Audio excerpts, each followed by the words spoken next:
Good afternoon and welcome to Naples in person, and for those of you who are joining us through video link as well.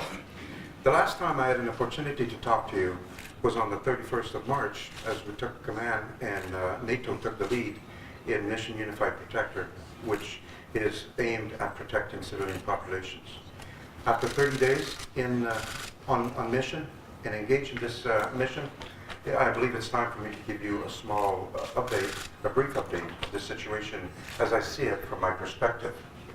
I think it's important from the start to restate that our mission is to help prevent harms to the population and the population center in Libya.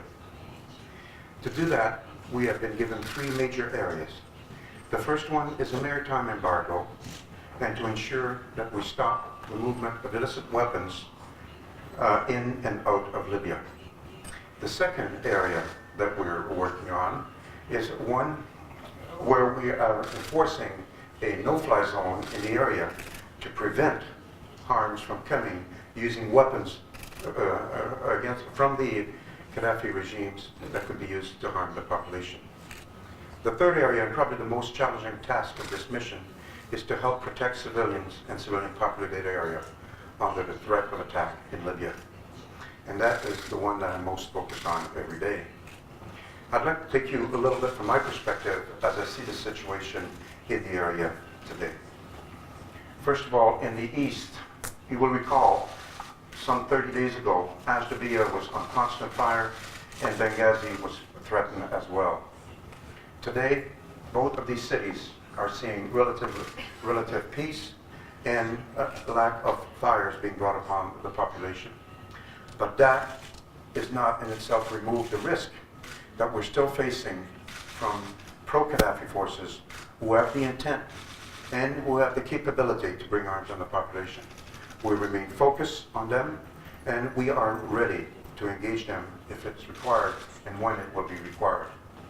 The area of Yafran-Zintan area, where violence continues against the Berber tribe and also other members of the population, continues.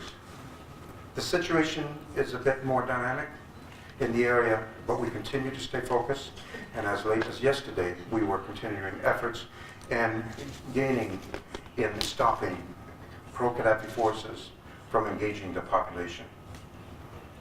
Finally, the area of Misrata area. Some 30 days ago, you will recall that the population was nearly on the edge of the city, backing the Med.